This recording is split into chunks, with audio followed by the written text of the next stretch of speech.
All right, good afternoon, everyone. This is Dan Binkin with UNI's Advanced Iowa program. We are coming at you live from dual location today here in Cedar Falls, where it's a balmy 20-something degrees. And Matt Sargent with Midwest Growth Partners is also joining us, and he is currently down in Des Moines, where I'm guessing it's a little warmer and a little sunnier because it always seems to be. Matt, thank you for joining us today.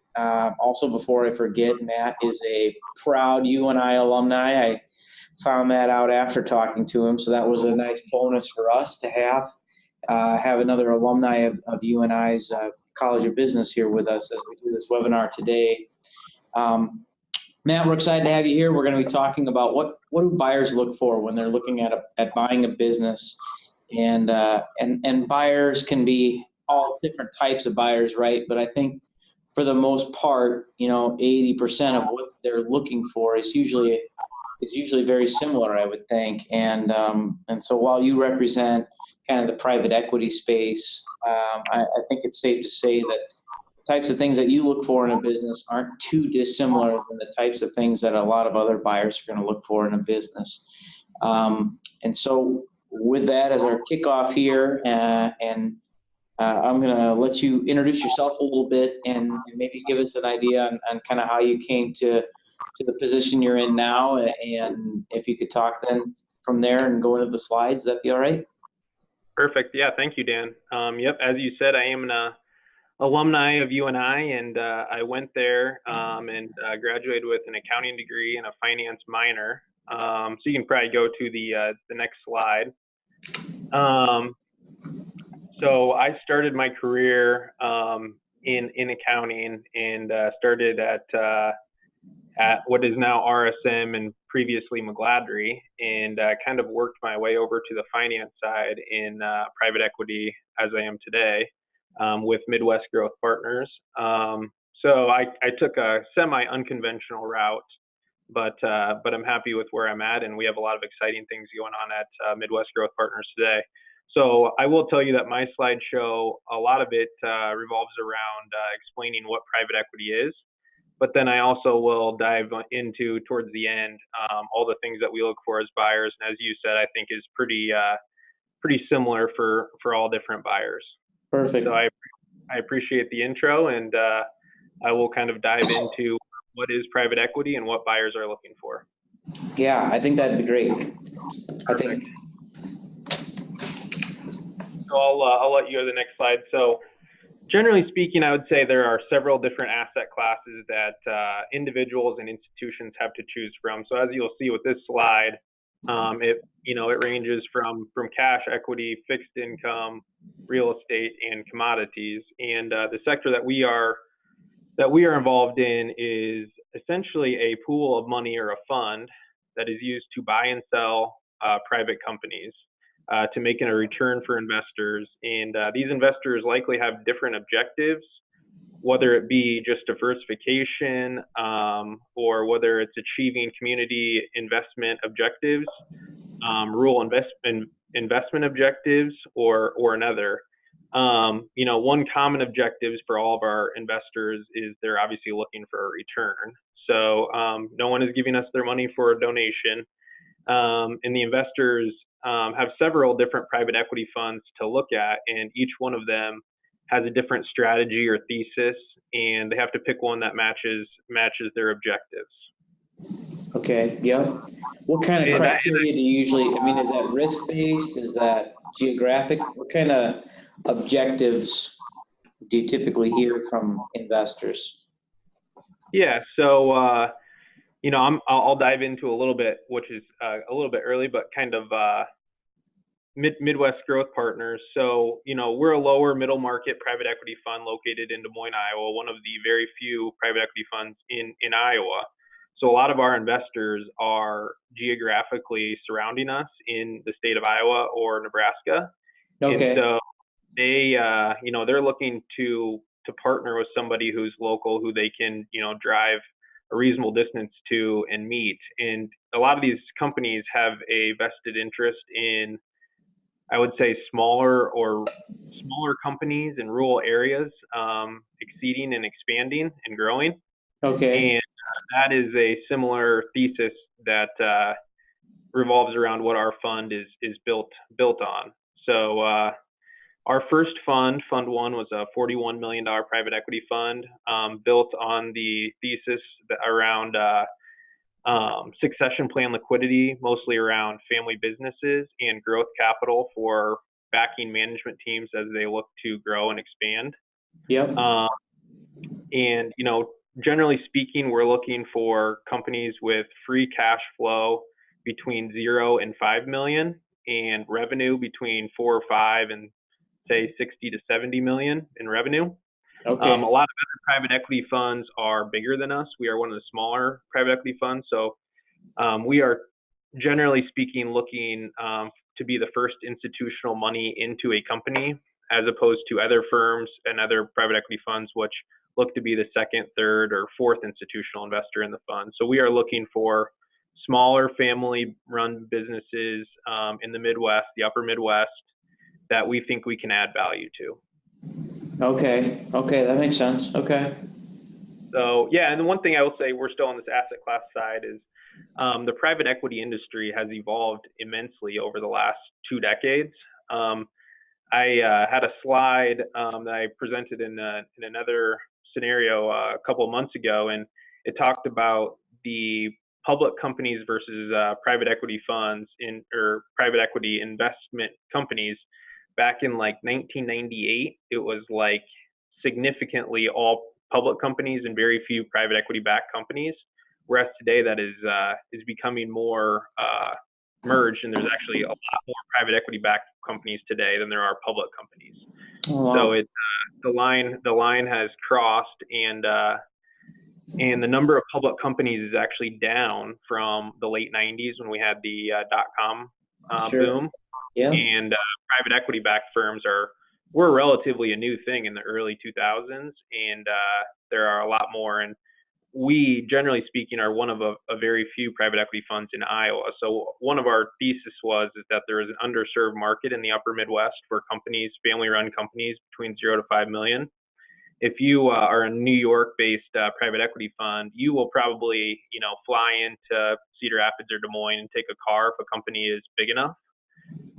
But if a company is not above, say, 5 million in free cash flow, they're not willing to do that. So we're trying to take that company and build it into a bigger company that strategics or larger private equity firms, kind of bridging the gap between these good, solid companies, family-run companies in the Midwest, and the next level of institutional investment or strategic buyer.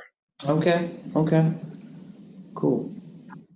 So go ahead and go to the next slide. So again, this is what we were kind of just talking about, some of the distinct differences between private equity and public companies.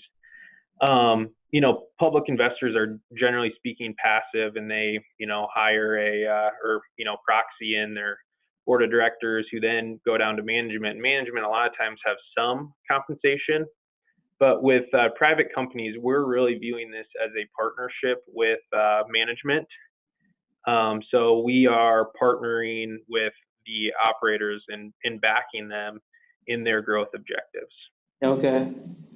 And so, and one other comment I would say, because in my prior life, I was back with in a consulting firm, and we worked with public companies, and it is very expensive to be public. So, people come to us and say, our goal is to be public, and there are a lot of great companies out there that are not public. It's an expensive deal with Dodd-Frank and Sarbanes-Oxley. You have to have a lot of people on your staff working on compliance, or expensive lawyers. So being private is not necessarily a bad thing. Okay. All right. Cool.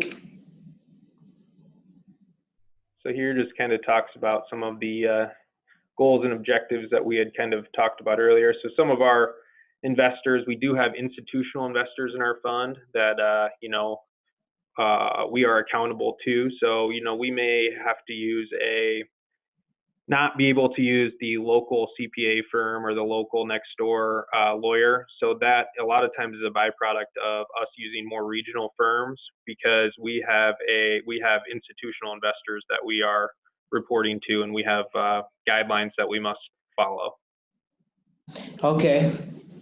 And when you say attractive rate of return, I'm sure that's in the eye of the beholder a little bit, but can you put some parameters around what that looks like, especially, you know, as a,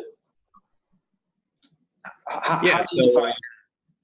Yeah, so there are different funds out there that do either traditional debt or mezzanine or mezzanine debt or equity firms. So our firm is an equity firm, and so we are higher risk and seeking higher returns.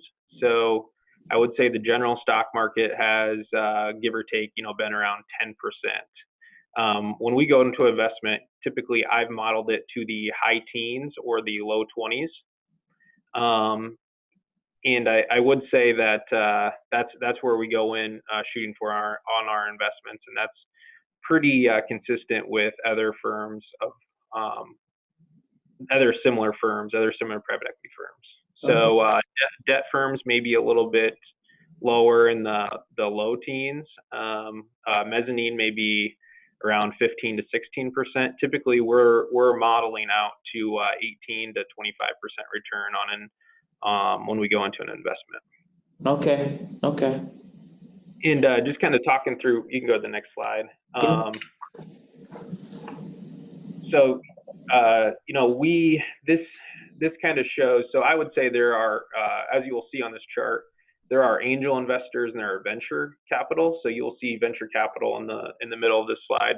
Yep. Venture capital are looking to make 10 investments and probably hit one home run, maybe two home runs, and that would be great. And the other 8 to 9 are going to fade away. Right.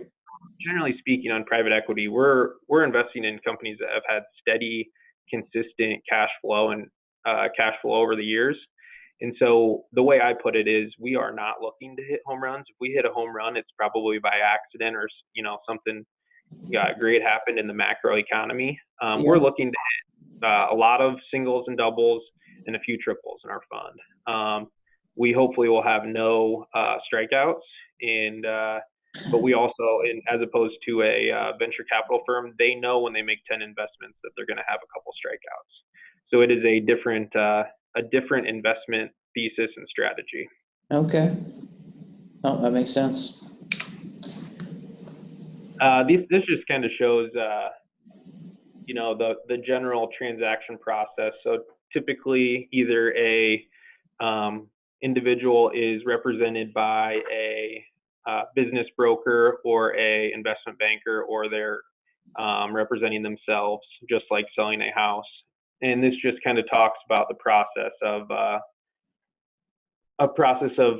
transaction, and it also gives some examples of private equity firms and bankers, and as well as companies. So there are probably a lot of companies out there that are private equity backed that individuals do not realize are private equity backed, because it's you wouldn't think that McDonald's had ever been private equity backed, but there are these large private equity groups, which we are often compared to, like the KKR and Blackstones, but they have a completely different thesis and a completely different strategy than us.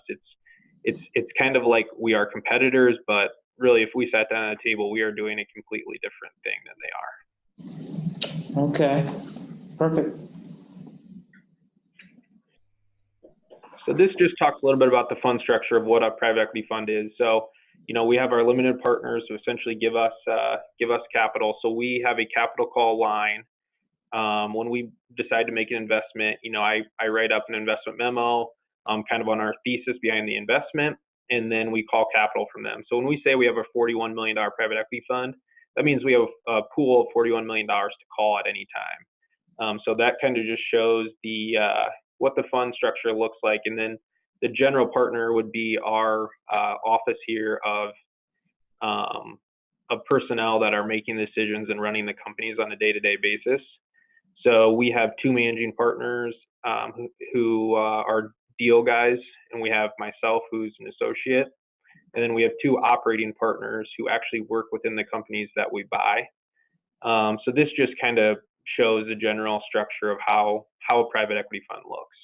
How common is it for a firm to sell to a smaller private equity fund like yourselves? And for you not to infuse yourselves into day-to-day management, if that makes sense? Are you ever a more passive investor, or are you always a very active operating investor? And maybe Uh, not so specifically, but your industry in general? yeah, I mean, I would say it's a case by case basis, but generally speaking, I would say we look at significant minority or majority investments, Yep. um, and so we sit on the board slash control the board on the majority of our investments. And actually, that's a good segue. A lot of the companies that we invest in, they do not have a board in place pre-close. In post-close, I would say we lay out a roadmap on here's kind of what we think is going to happen, and it's kind of like a budget. And a lot of companies, hey, they've ran year over year, and they don't even create a budget because they know that they're going to do about what they did last year. And we come in to create a roadmap or a first 100 days, first 6 months, and kind of manage the company board meeting to board meeting. We usually send our operating partners in to implement strategic initiatives, whether that be a new ERP system, a new accounting system, the expansion into a new site, or opening a greenfield location, which we've done at our different things. But what we typically say, and people get worried about, is like these guys are going to come in and breathe down my hair. And what I would say is that we create a budget. If they're hitting their budget or exceeding their budget, we're generally not there on a day-to-day basis or a week-to-week or a month-to-month basis. We just sit down on the board meeting and act as a sounding board for them. People who we look at deals, I look at deals every day. So we have M&A experience. So I may look at a company and say, man, I can see some different best practices that are being done on this company that we could implement on our company. And I'll summarize it into a long email and send it over to them. And they'll read it and say, I got something out of that. But generally speaking, I'm not talking to our management teams on an hourly or daily basis. Okay. Okay. Just curious. Yeah. Thanks. You want to cover this now? Maybe strategy. Sure. I mean, this kind of talks a little bit about what our objectives are when we make an investment. So we're generally looking to professionalize or institutionalize the business, which it says in the middle. So we're looking to recruit talent. So I mean, I generally say that we are trying to make money on the exit and not on dividends and the interim cash flow. We want cash flow to go up so we can continue to take those dollars and invest it back in and growing the business. Which some companies out there that we invest in, they have been just harvesting the cash and stockpiling it away. However, that's a recipe for not achieving long-term success, because if you're just taking all the money out and you're not investing in new technology, new talent, new infrastructure, you are setting yourself up that somebody's going to pass you. So there's a balance there, and we're generally looking to take those dollars and invest it back in to grow a bigger, better, more robust entity that is ready for the next buyer. So this just kind of talks about it says over there, engage professionals. So we may hire a consulting coach or a strategic coach to come coach the VP of sales. And that may be something they wouldn't have done in the past because they wanted to, as this is an incorrect term, but they were penny pinchers, and they would take the money out and they didn't want to make those strategic investments. Where we want to invest in the people. So we know that the company can only go as far as the people can take them, and so we want to make sure. Another thing on that is we go in and provide an independent analysis on the people, process, procedures. So I would typically say we are not there to come in and cut people, but if we come in and say, in my independent view, I think this person fits better over here in the entity, or maybe we need to bring in a stronger controller, or we need more sales talent, which is a common thing amongst all companies. We're going to come in and make those assessments. Usually that's at the board level and saying we want to make these investments on X, Y, and Z, but I would not say people are often worried. They get the term private equity and they're worried we're going to come in and make a bunch of cuts or move the location. Our investors gave us money to grow these small companies in the locations they're at and add employees. So I would say that we have a pool of capital that we are putting there. We are hopefully investing in their company for them to meet their growth objectives. And so we often, one of the questions we ask when we sit down with management is, I give you $2 million. What are you going to do to grow this company so it is twice as big? And try to get their reaction on how they're going to grow and see if there's alignment culturally and on strategy. Okay. Cool. You want me to move on? Or? Sure. Okay. So this just talks about, I've kind of already brushed over this, but who is Midwest Growth Partners? So we focus on 4 verticals: food and ag, manufacturing, business services, and distribution and logistics. And then kind of talk about the different transactions. So I would say typically we're looking for succession plan liquidity on family-owned businesses, but we also provide management buyouts, which would be fit in the same category. Also, sometimes when I use family-owned businesses, sometimes there's a lower level of management that wants to buy out the older level of management. Right. And we go in and, we deem those guys, whether it's 2, 3, 4 individuals that are there that we believe in, we will go in and back those people and give them the funds. Maybe they could go to the bank and get $1 million, but the upper level management thinks it's worth 5. So we will provide the $4 million additional equity that's required because it's a small business, and help them achieve the transaction and then hopefully grow into a bigger equity stake. So we may create a incentive package that over the period, maybe they each own 10% to start. And our vision is that if they hit these growth objectives, they're all going to have 25% by the end. And then we're going to provide them capital to help grow, whether that's through organic growth or M&A growth. Okay, that makes sense. That kind of shows you a general area on the top of the geographic area we like to invest in. We do not have a restriction, but we generally think that the people in that area are very similar to us culturally. So one of our distinct advantages is both my bosses drive trucks. They can drive up and talk the same language, as opposed to somebody from New York City who flies in, is wearing a 3-piece suit, and is driving their Mercedes into location, and they may not see and talk the same language. I would generally say that we are not those guys. Sure. And so culturally we can, there are a lot of situations where the management tells us before we get there, hey, we wear jeans here. Don't show up in a suit. And, we are perfectly fine with that, and we'll wear jeans and go in and meet them. And we feel like we culturally are more aligned. However, we do a lot of times make add-on investments. So we may make a platform investment in a manufacturing facility, and then look to make smaller add-on investments and all morph it into one investment. And those do not necessarily need to be in the Midwest. Maybe we want to expand our platform in whatever manufacturing it may be into one of the coasts. And so we make a tuck-in investment and tuck in the product line or tuck in the talent pool or whatever it may be. Okay, cool. Thanks, Matt. Let's go ahead to the next slide. Okay. So this also talks a little bit about our strategy and some items that we've already covered.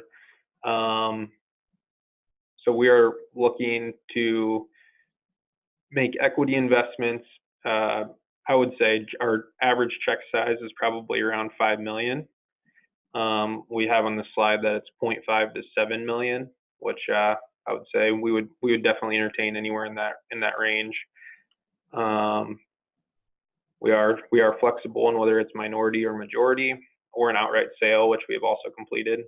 Okay. We talked about our criteria already. And then, most of, at least our 2 managing partners have sat in the seat of making CEO, CFO level decisions. They have ran companies before, so they have operating experience, and obviously our operating partners, if they're not doing it today, they have as well. A lot of times they'll go in and serve as the part-time COO of a company for 6 months while we look to bring on a stronger COO. And so they'll go in and fill that void for a short-term period of time. But we have made those decisions and sat in those seats so they can, talk to the owner eye to eye, as opposed to just a finance guy who's sitting in a cube in New York. Yep, sure. Well, I get you. Okay. Yep, go ahead. Okay. So this just talks a little bit about the investments that we have made. Oh, okay. So these are 3 companies that we are currently invested in. We talked about location. So the first one is a value-added distributor in the Indianapolis area. And we actually have merged this company, and we still retain equity in a company in Chattanooga. It was a bigger company, and we felt like we could get more sites. So we grew it 25% the first year we owned it, opened a greenfield site in Charlotte, and have since merged it into a company out of Chattanooga, Tennessee. Our second company is out of Kansas City, which is a branded dermatology product company that we made an investment, I believe, in 2016 or 2015. And the bottom company actually is a good example of a company that we bought in and have already taken an exit. So this is a Market Fresh Produce. Would be a company where they wanted to make investments and they did not want to use their own capital. So we provided them some growth capital to make investments and kind of hit their objectives. So we call this a second bite of the apple. So we provided them some capital, or the owner some capital, and we went out and we executed on that strategy. And to be frank, it grew faster and better than what we thought, and more profitably than we even thought, than we modeled.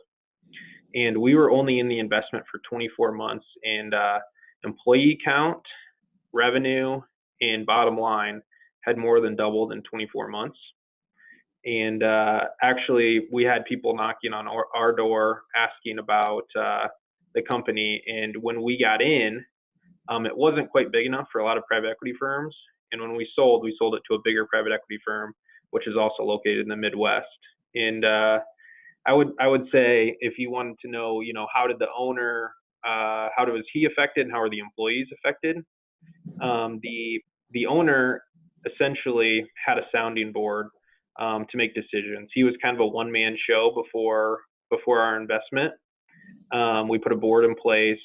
We kind of probably forced him to do some things that he should have done in the past, building talent around him, building a management team to help handle that growth, putting in, more executive decision makers where he could push down some of the authority. I would say he's very good at his job, but being able to pull yourself out and working on the business rather than working in the business is a big thing that we preach, and something that happened in that investment. And I would also say, it adds more structure. And we also executed in a few acquisitions while we were there, at least one. And we obviously took that all upon ourselves. That's what we do on a day-to-day basis. So we took the whole M&A side, and we handled that, and then just essentially effectuated the transaction, and then helped him with integration. And then obviously on the exit, we helped talk through and think through the exit as well. Okay. And the employees essentially had capital to help meet the objectives that we had in place. So I would say that we grew employee count, which it more than doubled, and we expanded. We added 2 sites. So the employees essentially had a company that was more flush with cash to grow, and they had kind of a new company per se when they had a financial partner in place. I would say we did not cut in any employees, but sometimes if a company is a lunch pail employee and they want to show up and work 9 to 4, and the company is growing, 25%, those employees may get weeded out through the growth phase. But that's just the natural course of a company growing and going through its next phase of growth. Okay.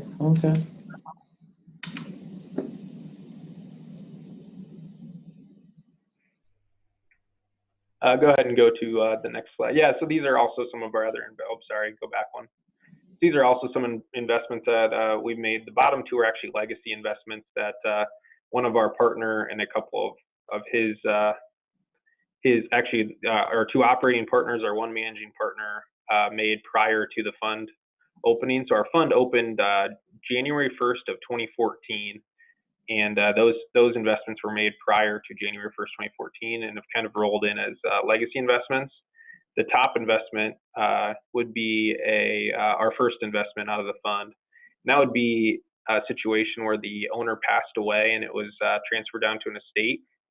And that transaction we actually heard about from a financial advisor in town. And actually, that's a business just outside of Des Moines.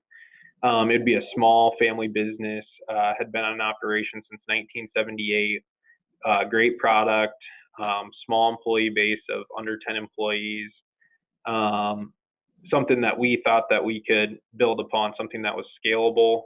And we have since brought in a new CEO with experience that from a bigger entity, and we've made an acquisition in Cleveland, Ohio, and that company has seen a lot of growth over the last 24 months. Okay. And we think there's a bright future going forward. So I would say, something about what we look for in our investments. I would say first and foremost, we are looking to partner with operators, and so we are evaluating the people, but we also want good products and services as well that the companies have. And we have something this may be internal, but does it pass the Amazon test or the Google test? So would Google or Amazon have any reason, or would they want to take out the company that we are buying, or could they? So is there a protective moat that could keep the business in operation? And so if a company is not adding a lot of value through their products or service, if they're not value add, we don't typically make low margin investments in low margin commodity type products. I'm not saying we wouldn't, but typically that's something we do. And I would also say we like companies that are very focused. So what are they doing good, or what are they doing great? And how focused are they? If they're changing, if one day they're making manufacturing a water bottle and the next day they say, I think I can use the same plastic and create this new thing. And we're like, well, what happened to your idea on the water bottle? And they're like, well, it's old news. And then they move on to a new thing, and they do that every 2 years. Generally speaking, we would consider that owner to lack some focus. So we like very, very focused entrepreneurs. Not saying that we couldn't diversify into a new product class or diversify end markets. Those are great things, but you can be focused and also complete those tasks or objectives. Sure. Can you talk a little bit about from the current owner's perspective and how they might deal with private equity from the standpoint of the exit for them? And are they typically getting cashed out 100% up front? Are they typically having to do some earnouts? How do you? Yeah, so we typically do not do earnouts, but that's partially a byproduct of the fact that we have a fund that we need to deploy. So I would say we do a quasi earnout in the fact that our owners typically are partnering with us. They're taking some chips off the table, and the fact that we write them a check for, say, 70% of the business, they roll equity of 30%, and then we say, if you hit 15% growth in X EBITDA, which is earnings before interest, tax, and depreciation, so essentially free cash flow. If you hit X growth with X EBITDA, we will pay you this bonus of whatever it may be, 50 grand or 100 grand or whatever a fair number is. And so that isn't necessarily an earnout in the sense, but it's a incentive-driven compensation. So say their fair market salary is 200,000 or 150,000, and then we have some sort of incentive comp tied to it. That would be pretty normal for our investments. So we preach a second bite of the apple. So we're partnering with these operators. We are not running the day-to-day operations. Typically, we're partnering with them. They roll 30%. We are giving them a financial partner or a pool of money to help them grow and achieve their growth objectives. So a lot of times it's a fresh start. So we're giving them some cash, letting them take some chips off the table. But then the real upside for them, a lot of times, so the second bite of the apple, we always say, let's just say for simplicity, it's a $10 million transaction. They take $7 million off the table today. They roll $3 million into the new entity, and we triple the company in 5 years. It's worth $30 million. So their 30% of 30 million is $9 million. And so their second check that they got is bigger than their first, which was 7. So we talk about they only own 30% of an entity, but they own 30% of a much bigger, larger, more robust entity. And so they may own a smaller smaller piece of the pie, and their second cash out may be bigger than their first. Hopefully. Yeah. Okay. Yeah, that's the goal. And I would tell you the slide before that we looked at market fresh produce, that was the case there. And he's on his third bite of the apple. So he got his first bite. He had a second bite on when we collectively took the opportunity to sell to a larger private equity fund, which we obviously got his buy off on and walked through the numbers and the whole situation holistically with him. And his second check was bigger than his first, and now he's on his third bite. So now he has rolled equity with the new private equity fund, and his goal obviously would be to get a bigger check every time. Sure. Okay. Do you when you mentioned buyout of a family, I think that's where a lot of our clients are coming from. Is maybe an older owner operator who is looking to get out of the business. Yep. And in a very traditional, clean, I'm done in 6 months, excuse me, type of way. Are you an option for them? Yeah, absolutely. I would say that not only are we out there looking for new deals, but we're also looking for operators. So we are building a pipeline of companies to go look at, but also building a pipeline of executives to run these companies. Whether it be a guy who, was at a bigger entity and he didn't like the corporate dynamics of working there, bureaucracy. So he stepped away and now he's looking to find his next venture and he wants to write a check in to help grow and be a part of it. We're actively trying to find those people, just like we're trying to find the companies to buy. So I would say that it could be a little tougher. Obviously, most of our discussion today has been around partnering with the operators, but that could be we're partnering with an operator who we already have in our pipeline for a company that's a family-owned business that is looking to sell 100%. So Inland Coatings, we purchased 100%. We had an executive ready to go. He's subsequently got equity in the entity, and we now consider him partner with him. But we purchased 100% of that entity, and the entity the add-on we completed in Cleveland, also a family-owned business in Cleveland. We purchased 100% of that entity. And I can tell you I was there for close. That company has been also, very ironically, also started in 1978. And the father started it, passed it down to his kids. His kids were actively involved. And there's a lot of emotions that go with selling your business. And it's not just as getting a check and, Right. selling. I mean, that's your livelihood. And so I was there for the week of close, and they don't maybe believe us that we're gonna keep the operations relatively the same post close. We plan on keeping on all the employees, and until it actually happens, until we do what we say we're gonna do, Yeah. people are very unsure, and they're thinking this is a big private equity firm who's gonna come and uproot us back to Iowa. And I would say that, since that, we closed on that October 31st, and there's a lot of uneasiness right around close. And I think we've done exactly what we said we were going to do. And I think it's a fresh start for their employees. We are there to help them grow. And maybe the older family business, this may not be the appropriate word, but it's a little bit, the owners may be a little tired. Um, and they may still be interested in selling their product and very passionate about their product, but maybe they're not interested in HR and firing and hiring people. And we can say, hey, we're going to take your business, and the first hire we make is going to be somebody who's going to take over those HR responsibilities. We'll put in extra cash so we have the money to go hire that person who can do the hiring and firing, and take that off of your plate so you can work on what you like doing, which is selling your product and being passionate, going to trade shows, whatever it may be. Okay. So it kind of re-energizes the entity.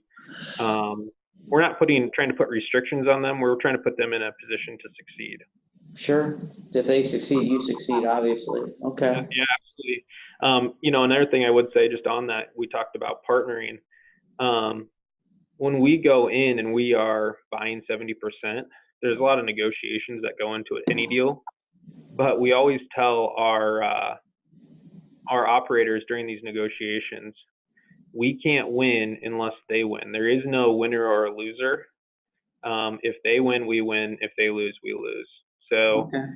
These negotiations, there may be attorneys involved, and there may be, heated topics on one or two issues, but generally speaking, that's our partner.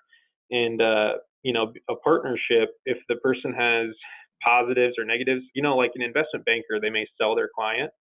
We are partnering with somebody, and once we close, we own that entity. So this may not be the right term, but it's almost like marriage, in the fact that if your wife has a flaw or two, you have to live with it. If our partners have a flaw or two, we can't just pretend it doesn't happen. So we are trying to build on their strengths and filling in their weaknesses with whether it be new personnel to help, whatever it may be. But we are buying a partner, so we are not selling a client.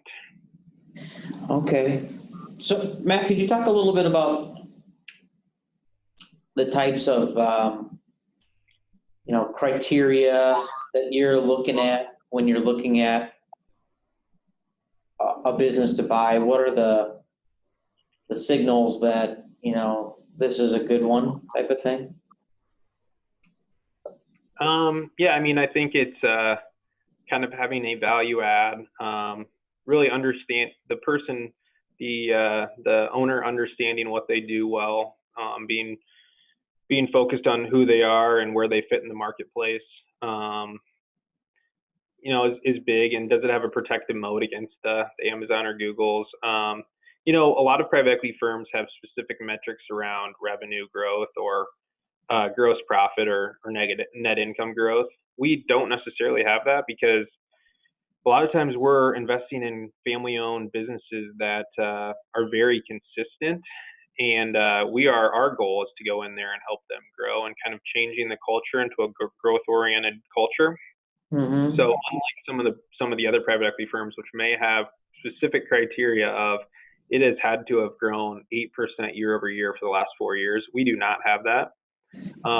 We are looking for consistent businesses that have over 4 to 5 million in revenue, that have some sort of free cash flow typically, and that we think is scalable. And we think if we go in and make X, Y, and Z investments, we're looking at the company thinking backwards. So we say, where can this company get in 5 years, and how do we work backwards to get there? Okay. So I don't think we have any specific criteria outside the fact that we don't make investments in insurance or banking or technology or typically healthcare.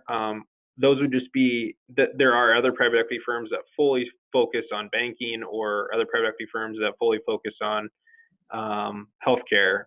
That is not our niche. Our niche is more what I would consider meat and potato businesses in manufacturing, distribution, food and ag. Yep. Okay. A lot of what we have here in Iowa. Yep. Okay. How about from a standpoint of, from when an owner's getting ready to sell, are they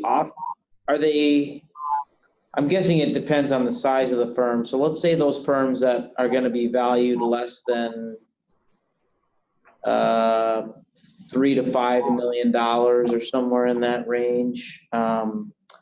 Are they typically having representation work with you, or are they working with you directly? How does that work?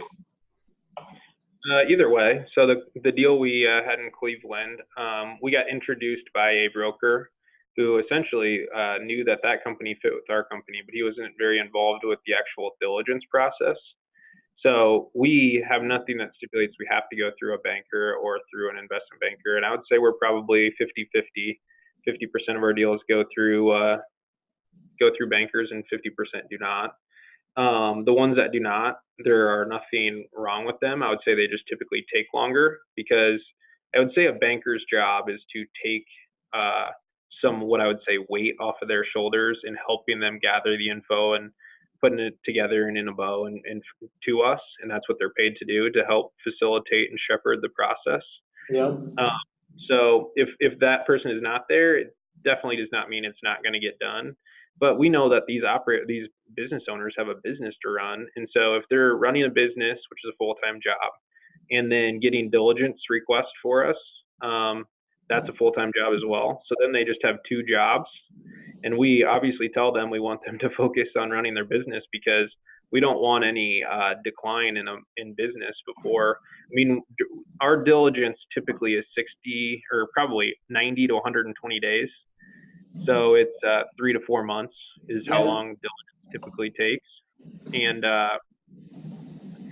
it could be longer if you're not working with the banker, because we're going to analyze the performance. So during that diligence process, we're trying to check boxes on legal documents, employment agreements, and a lot of the companies are small that they don't have employment agreements, but insurance, we're going to diligence insurance, we're going to diligence the numbers, etc. And it may sound like we're diligencing a lot of stuff, but keep in mind that we have institutional investors that are giving us money, and we are stewards of our investors. So we are essentially trying to go through, and our goal is to know as much about the entity, not the product or the service, but as much about like generally the entity as the owner does. So I can write a 20-page memo that we give to our investors that here's our thesis behind this and this company and what our plan is going forward. Okay, that makes sense. I think you touched on this, but could you talk a little bit about, so as opposed to if a buyer was going to sell, or if a seller, sorry, if the seller is selling to you versus a key employee group or some other third-party strategic acquirer or otherwise, time horizons might be different in terms of, key employees obviously are buying to hold and keep their employment and that kind of thing. How long do you guys look to keep a firm, and in general, private equity in general, how long do they look to keep a firm before they want to spin them back out and that kind of thing? So I would say typically private equity is going to tell you 3 to 7. We're typically, we say 5 to 7. We're trying to go in and professionalize and institutionalize the business, and hopefully make some, whether it be acquisitions or internal strategic investments. And those do not happen overnight. We are not oblivious to the fact that it's going to take a while to put a new accounting or an ERP system in. So we are not a finite holder. We are not a forever holder. So we have a finite timeline that we have to operate under. And so, our typical hold period is 5 to 7 years. It could be a little longer. We have a 10-year fund. So our fund opened in 2014. So our investment could be, right now, if we made an investment, I think we'd still tell owners 5 to 7 years, because we have a 2-year window that we can add on to our 10-year fund. And our next fund is actually a $100 million fund, which is an RBIC, or a rural business investment company, which means we'll be looking to make a little bit more rural investments.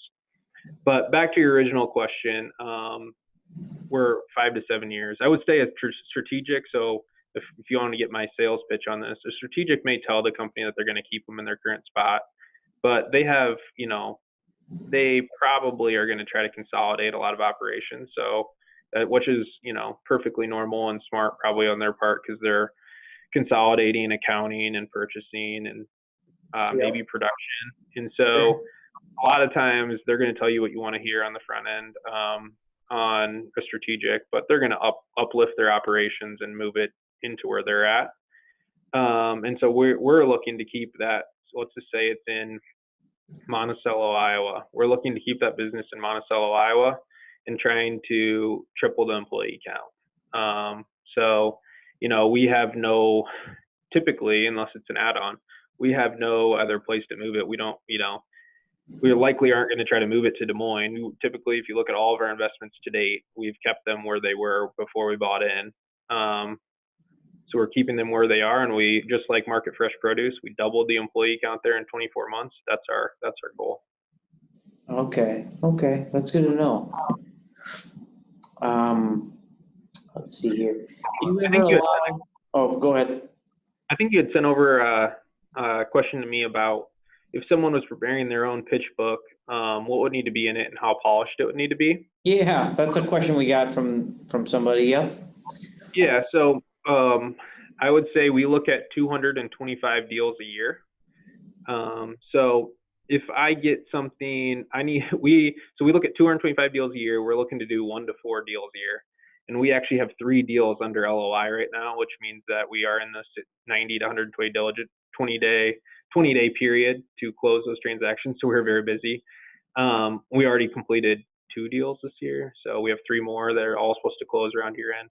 But anyways, if we get a sloppy presentation from somebody, I'm probably going to put it on the bottom of my stack. It doesn't mean that it won't be looked at, but it may lose some credibility, get put bottom of the pile. But some of the things we're looking to see is basic things like who are they, what do they do, why do their customers choose to go with them, or what are they great at, where do they fit in the market or amongst their competitors. We're going to want to see a few years of historical financials, revenue, gross profit, net income, capital expenditures, so what they're spending on equipment, probably the owner's salary and involvement are going to be important, especially to smaller businesses. We understand typically, one of the questions I often ask is if the owner were to go to Florida for 3 months over Christmas, what happens to the business? Does it go down? How many calls a day is that owner taking? Basically, how reliant on the business. If that owner per se got hit by the beer truck, does the company survive? And then the other question, and a lot of times is, if we were to say, hey, here's $2 million for you to grow 30%, well, how are they spending that $2 million? And just getting their mind thinking about 30% growth in a $2 million pot sitting on their balance sheet, and trying to just see how they react to that. Okay. Any final thoughts or advice that you might have for a potential seller if they're looking at a private equity as an option for them, or if they maybe have some hesitations about private equity? Well, I would say that private equity's got a bad rap because there are the Bain Capitals that are buying huge companies and going in and stripping fat. I would say the companies that we're buying are very lean. Typically, the owner sees every dollar coming in, every dollar going out, and they're looking at the bank statement 4 times a day. We typically are going to add costs because we're going to go in and we want to bolster up the management team so they can handle that growth. So we are a different type of private equity with a different thesis. And so,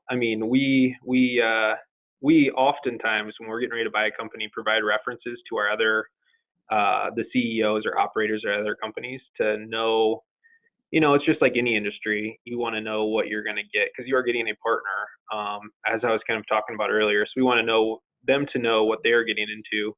And when we ask all these questions, we're just trying to figure out what they're getting into. And you said parting thoughts. One thing I would say is the M&A market is very hot right now, and there's a ton of baby boomers coming out. And so right now is a kind of a bad time to be a buyer or a private equity firm, but a great time to be a seller. So I wish I was sitting on the other end of this phone to an extent, because it's a good time to sell, and a tough time for us to sit here and run models that produce 18 to 22% IRR, like I was talking about earlier. But if we buy a company and don't grow it at all, we are not going to achieve 18 to 22% IRRs, and we are not going to have people giving us money to invest in our next fund. So we are a resource and sounding board for our owner operators, and we are here to be, to help them grow. And, we want to find people, I said we look at 225 deals a year. We want to find people that we can partner with and help them grow. If they're scared to grow, then it's probably not the right fit. Sure. Okay. No, that makes sense. Does the owner, I got one more question that came in here. The owner of a lot of our firms is looking to walk away and not necessarily be involved in that day-to-day operation anymore. So the question is, when you're talking about you want to see growth going forward, obviously the company doesn't have to be growing at that kind of a rate right now, then, correct?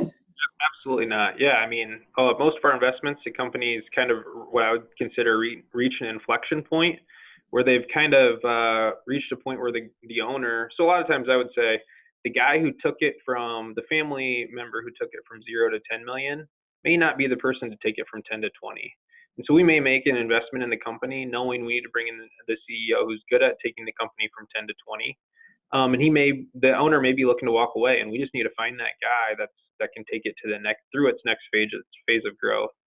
And that's completely understandable. And like I was saying earlier, the company does not need to be achieving that level of growth today. That is, a lot of the companies we have, I would consider them, their owners maybe are tired, are looking for a change. They're ready to move to Florida and, sit on a beach, and we need to go in a way to help them grow 15% a year.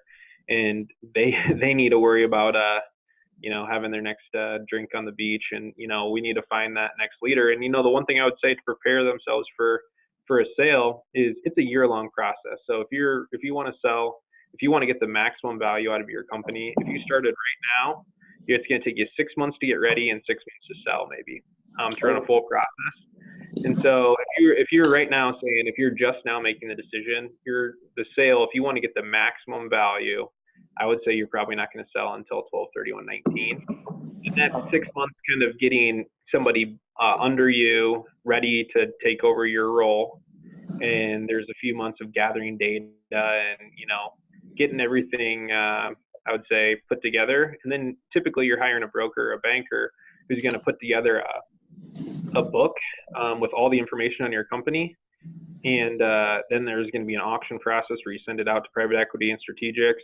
Then you get offers in, and then you go through a 3 to 4 month diligence process. And now it's 12/31/19. I gotcha. There's a lot going on there to get all the way through that. Okay. Yeah, like I was saying earlier, one of the first speeches I give when we get a company under LOI is the next 3 to 4 months are going to be tough getting all the diligence requests. I mean, private equity is probably different than somebody who's just looking to buy a job per se. Yep. We have our bosses are our investors, so we have institutional investors that we report to, and so we have stuff that we have to do, as opposed to if you're buying a job, you have to answer to yourself and yourself only. Yep, I gotcha. No, you're called upon to be more of a steward, so I get you. Okay. Well, Matt, I think maybe it doesn't look like we got any more questions, so maybe we'll wrap up there. I thank you so much for your time, kind of giving us a little bit better, I think, understanding on what maybe, like you mentioned earlier, with private equity is something that has quite a few negative stereotypes around it at times, and maybe just a lot of misunderstandings as well. So I appreciate you taking the time to kind of walk through things a little bit about how you approach things, and what buyers are looking for in buying a company. I think it's also a little bit of good news for our clients here who are, now knowing that maybe now is a decently good time to sell based on valuations and deal flow and whatnot. So I think that's a nice little early Christmas gift for some of them to hear. So appreciate your time, and if anything further from you, otherwise I'll sign us off. Okay.